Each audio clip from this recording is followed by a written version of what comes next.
জন্য ও জানে কার কাছে লাভ হলে লাভ আছে, এই জন্য তোমার লাভ আছে। দেখুন আমার কাছে আসলে কিন্তু লাভ নেই।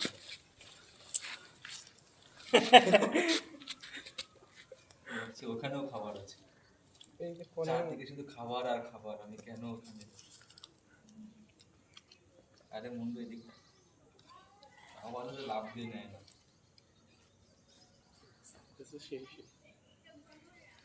তো এই যে পাউরুটির লোক যে আমাদের উসে দাঁড় করা আছে। এরপরে দেখবো ঘরের সামনে এখানে পেড়ে বসে আছে।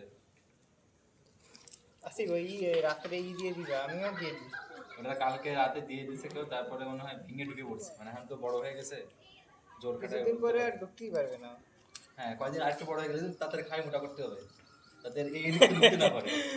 এরপরে খাতে না দিদি কামড়াবে আসে। এগুলো দাওয়া দিল যে খাবার দিলি না। দিলাম না।